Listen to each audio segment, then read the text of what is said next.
Thank you, mister. Who is the woman in 2A?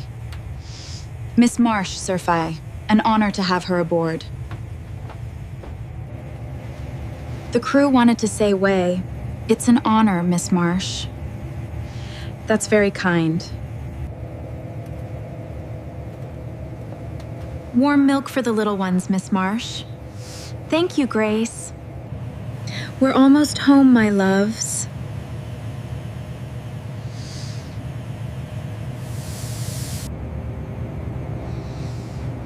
Mama, why does that man keep looking at us? He's nobody, sweetheart. Just a passenger. Drink your milk. The boy's storybook slipped from his lap and landed on Adrian Cole's polished shoe. He looked down at it, a worn picture book, its cover soft from 100 bedtimes. Then he looked up, into a pair of grey eyes, pale as winter glass, set in a small face that studied him without fear. Adrian knew those eyes. He couldn't say from where, only that seeing them in a stranger's child made something in his chest go cold, the way a room goes cold when a door you thought was shut swings open behind you. He just hadn't understood yet why. The upgrade had been a matter of pride.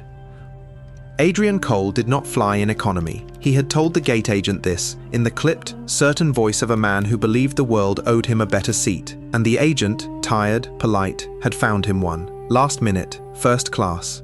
The final open place on a night flight crossing an ocean. He settled into it the way he settled into everything now. Slowly, as if the leather should feel grateful. The cabin smelled of warm towels and quiet money. A flight attendant moved down the aisle with the unhurried grace of someone who had served heads of state and learned not to be impressed by any of them. Champagne caught the light. Somewhere ahead, a laptop clicked shut. Adrian loosened his tie and let his gaze drift across the cabin the way it always did, measuring, ranking, deciding who mattered. That was when he saw her. Seat 2A, a woman in a soft grey sweater, her dark hair pulled back simply, a tablet resting on her knee with columns of figures glowing across it. She was not looking at him, she was looking at the two children beside her, a boy and a girl, maybe 4 years old, so alike they had to be twins. Something in Adrian's chest tightened before his mind caught up. He knew the line of that jaw. He knew the way she tucked a loose strand of hair behind her ear without looking, the small habit of a woman who had once done it while stirring soup on a stove that only worked on the left burner. Elena. The name arrived before he was ready for it. He almost stood, he almost spoke. Then his pride caught him by the collar and sat him back down, because the woman he remembered did not belong in a seat like this. The Elena he remembered had worn the same coat for 3 winters. The Elena he remembered had cried in a doorway while he walked out of it. This woman wore no coat he recognized. Her watch was thin and expensive, and told the time in 2 cities. When the attendant leaned close to her, it was not to take an order. It was to ask softly whether the children's meals should come before or after the adults. She answered without raising her voice. The attendant nodded, as though she had been given something precious to carry. Adrian sat with his champagne going flat in his hand and told himself he was mistaken. Then the boy dropped his book. It slid off the small lap and landed on Adrian's shoe, and the child leaned into the aisle to reach for it. Adrian bent at the same moment. Their hands nearly touched over the worn cover. The boy looked up, grey eyes, pale as winter glass, a shade Adrian had seen somewhere he couldn't yet name, a familiarity that landed wrong, that raised the hair on his arms a half-second before his mind could tell him why. "Thank you," the boy said, and took his book and turned back to his sister. Adrian straightened very slowly. The engines hummed, the cabin lights dimmed for the night crossing, and a cold, formless confusion settled over him. The feeling of standing in a room you know is yours, and finding all the furniture moved an inch to the left. He did not understand yet, but something in him had already begun to be afraid. He tried to look away from her. He couldn't. And looking, he remembered, not the good years, because the good years were faded and cheap and easy to dismiss. He remembered the last night, the one he had spent 4 years telling himself he'd had every right to. It had been raining then too. Their apartment sat above a laundromat, and the whole place smelled faintly of other people's clean clothes. Elena had been sick for a week, not a small sickness, a fever that would not break, that left her shaking under 2 blankets on a mattress on the floor. her lips cracked, her voice thin as paper.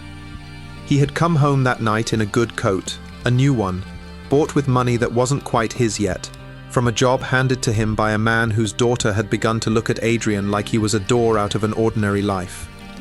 He remembered standing in the doorway with the papers in a manila envelope. He remembered Elena lifting her head from the pillow, her eyes bright with fever, and asking if he'd brought the medicine. He hadn't brought the medicine. He'd brought a divorce. "I've thought about it for a long time," he had said, and he'd made his voice calm, reasonable, the voice of a man doing something difficult and mature. "We were kids when we married, Elena. I've outgrown this. You'll understand one day. You're a good person. You'll be fine." He had told himself she would be fine, because it was easier than staying. She had not begged. That was the thing he never forgot. He had expected her to cry, to grab his sleeve, to make it ugly enough that he could feel justified. Instead, she had simply looked at him for a long, long moment, her hand pressed flat against her own chest as if holding something in. "Sign it," she'd whispered. "Just leave the pen." He'd left the pen. He'd left the coat's warmth still on his shoulders and walked out into the rain to a car where another woman waited with the heater running. He had dismissed Elena to that woman, once, in a wine bar, with soft lighting. She was holding me back. Small town girl, no degree. "You can't build a life carrying dead weight." The woman had laughed and touched his wrist, and he had felt, in that moment, enormous. Now the same man sat in a leather seat that cost more than a month of that old rent, staring at the back of Elena's head, and the phrase dead weight tasted like a stone in his mouth. The girl in seat 2A yawned and leaned against her mother's arm. Elena set down her tablet, the glowing columns, the figures, the work of someone whose signature meant something now, and gathered the child close without a word. She had never once, in 4 years, sent him anything. No lawyer's letter, no demand, no photograph, no sentence beginning with, "You should know." At the time, he had taken her silence as weakness. Watching her now, wrapping her sleeping daughter in a blanket at 40,000 feet, he understood for the first time that her silence had never been weakness at all. It had been the sound of a door closing so quietly, he hadn't even heard it lock. If you've ever watched someone rebuild themselves in silence, no speeches, no revenge, just quiet strength, then this story is for you. Take a moment to subscribe, so stories about dignity and second chances keep finding their way to you. Now, back to the flight. The attendant returned, and this time Adrian listened. She crouched beside Elena's seat, the way you crouch beside someone whose time is worth more than your standing. "Ms. Marsh," she said. Marsh, Elena's own name, not his, given back to herself like a coat reclaimed from a lost and found. "The crew wanted me to say it's an honor. My sister came through one of your scholarship programs, the one in the coastal district. She's a teacher now." Elena smiled. Not a performance, just a small, real warmth. "What does she teach?" "Little ones, 5 and 6. "The best age," Elena said. "They still believe you." The attendant's eyes shone. She thanked her again and moved on, and Adrian sat there piecing together fragments, like a man reading a letter through frosted glass. "Scholarship programs, coastal district, Ms. Marsh." He pulled out his phone, carefully, guiltily, and typed her name into a search bar, and there she was. Elena Marsh, co-founder of an international education fund that had put thousands of children through school in places where school had been a luxury. There were photographs of her in classrooms with dirt floors, and photographs of her at a podium in a hall full of donors, and one photograph, he stopped on this one, of her cutting a ribbon in front of a small library, a twin holding each of her hands. The captions used words like visionary, words like built from nothing. He scrolled back through the years, and he could see it now, the shape of it. She had left that laundromat apartment with nothing but a fever and a pen he'd left behind. Within a year, she'd been tutoring. Within 2, running a small literacy project out of a borrowed church basement. A partner, a real one, a woman who backed her with capital and believed in her, had come later when the work was already undeniable. She had done it while carrying 2 babies. She had done it while he was busy telling people he had upgraded his life. He set the phone face down on the armrest and stared at the ceiling of the cabin, and for the first time in 4 years, he felt small, not the useful, private smallness of humility, the exposed smallness of a man who has finally seen the size of what he mistook for nothing. He remembered the cheap bracelet. He had given it to her a lifetime ago, from a market stall, thin metal that turned your wrist green if you wore it too long. He'd been broke and proud, and it was all he'd had. He'd assumed she had thrown it away with everything else. He looked at her wrist now, at the thin, expensive watch, and beside it, half hidden under her sleeve, a thread of cheap, dull metal. She still wore it. Something in him leapt, stupidly, toward hope. She kept it. She kept it because she still. But he stopped himself, because a woman who had rebuilt an entire life did not keep a poor man's bracelet out of longing. She kept it the way a climber keeps a photograph of the mountain that nearly killed her. Not love. A marker. This is where I found out what I was made of. He had given her that, at least. He had given her the exact weight she'd needed to push against. It was the only thing he had ever given her that lasted.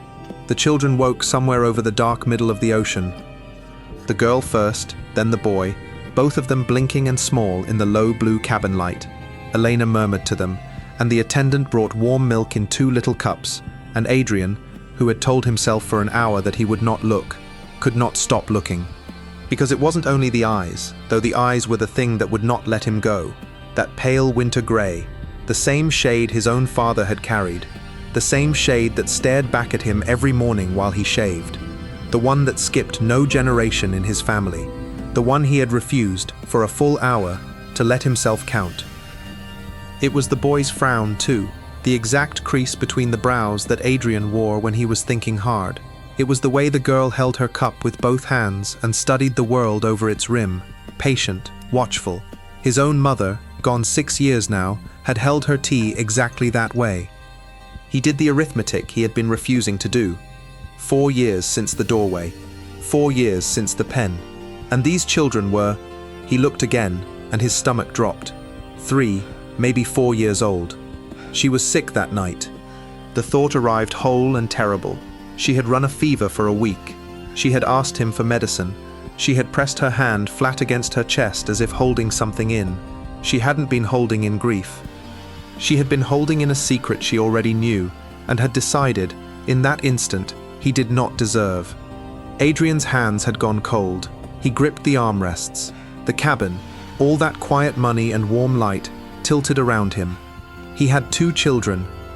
He had 2 children, and he had never held them, never named them, never once, in 4 years, wondered if they existed, because he had been so certain that the woman he left behind had nothing left to give the world. The boy caught him staring. Children are unguarded in the way adults have trained themselves not to be. The boy did not look away. He tilted his head, studying Adrian with those pale grey eyes, and then, casually, the way children say the truest things, he leaned toward his mother and asked, not quietly enough, "Mama, why is that man looking at us like that?" Elena did not startle. That was what undid him. She did not gasp or freeze or turn white. She simply lifted her head at last and looked across the aisle at her ex-husband. The first time he realized that she had looked at him all flight, and he understood that she had known. She had known he was there since the moment he boarded. She had watched him not recognize her, watched him recognize her, watched him bend to pick up a fallen book and meet his own eyes in his own son's face. And through all of it, she had simply gone on being the woman she had become, calm, whole, beyond his reach. "He's nobody, sweetheart," Elena said gently, tucking the blanket higher around the boy's shoulders. "Just a passenger. Drink your milk. He's nobody." Not cruel, not sharp. That was what made it unbearable. She had not said it to wound him. She had said it because it was, to her, simply true. He was a stranger on a plane. Nothing more remained between them for the words to even be about. Adrian opened his mouth. He didn't know what he meant to say. Her name, maybe. An apology 4 years too late, wearing a new coat, arriving in first class, still, even now, too proud to be spoken above a whisper. But no sound came out. The dawn came grey and clean over the wing, and the cabin began to wake. Adrian had not slept. He had spent the long hours of the crossing rehearsing, the way desperate men rehearse, 100 versions of what he might say when the moment came. In some of them he confessed, in some he begged. In one, the one he was most ashamed of, he offered money, as though the thing he had broken could be paid for like an upgrade. But the moment, when it finally came, did not belong to him. The attendant came through with warm cloths and quiet questions, and paused again at Elena's seat. "Miss Marsh, we're beginning our descent. Is there anything you need before we land? Anyone meeting you?" My partner's sending a car, Elena said. Thank you for everything. The children slept the whole way, she smiled. That never happens. And then, because there was nothing else to do, because the plane was descending, and there would be no better moment, and he could not carry the weight of the silence one more mile, Adrian leaned across the narrow aisle. Elena, his voice cracked on the two syllables. The children, are they? She turned her head. She looked at him fully, without heat, without hunger, without the smallest tremor of the fever-bright girl who had once whispered, "Just leave the pen." And in her face he saw the truth she was not going to say out loud, because saying it out loud would have given him a place in a story he had removed himself from with his own hands. "They're mine," she said. 2 words, she let them sit. "I was awake for every fever, every first word, every night either of them cried," she went on, softly, so the children wouldn't hear. "You weren't there for any of it, and they've never once had to ask where you were, because there was never an empty chair. I made sure of that." He waited for the rest. There was no rest. She had already told him everything. He had declined these children 4 years ago, in a doorway, with the medicine he never bought and the papers he brought instead, and she was simply letting the choice stand. "I knew, that night," she said. "I'd known for 2 weeks, but I watched you choose, and a man who can walk away from a sick wife with nothing but a manila envelope isn't a man I want teaching my children what love looks like." She smoothed the blanket. "So I let you go, and I let you think I was nothing. It was the kindest thing I ever did for all 3 of us." The seatbelt light chimed. The city rose up out of the dawn beneath them, glittering, indifferent. Adrian sat with his hands open and empty in his expensive lap, and felt every certainty he had built his life on come quietly apart. He had upgraded his seat to sit beside her. He had married the partner's daughter, and that marriage had grown cold and correct and childless, and had ended, in the end, the way most things he touched ended, with her walking out and calling him exactly what he'd once called Elena. He had told himself, on the long flights and in the silent penthouse, that at least he had chosen up. And the woman he had dismissed as dead weight had built a fortune on the exact thing he'd said she didn't have, value, and had raised his own blood into 2 children with his own eyes, who would grow up never missing him, because she had loved them enough for 2. The wheels touched down. Applause rippled softly through the cabin, the way it does. Elena gathered her tablet, her bag, her children. The boy took her right hand, the girl took her left. She rose without hurrying, the cheap bracelet catching the cabin light beside the expensive watch. The mountain and the summit, worn on the same wrist. At the door the attendant said, "It was an honor, Miss Marsh." "The honor was mine," Elena answered, and stepped off the plane into a morning that belonged entirely to her. She did not look back. Adrian stood in the aisle, blocking no one, holding up nothing, watching the 3 of them walk away down the jet bridge and out of his reach forever. A man who had finally learned, far too late, that some people only see another person's worth after they've thrown it away with their own 2 hands. He had paid a fortune for that seat beside her, and it still wasn't close enough to earn a single word back. Elena never raised her voice, she never sent a letter, never asked for an apology, never spent a single day of her new life looking backward. She simply became who she'd always been underneath, and let the man who couldn't see it live with what he'd traded it for. If this story moved you, take a second to subscribe and leave 1 word in the comments. What do you think Elena's strength was really made of? I read every reply, and I choose the next stories from the ones that mean the most to you. Thank you for spending this quiet hour here with me. Stay kind, and remember, the people beside you are worth more than you know, long before the world catches up. I'll see you in the next one.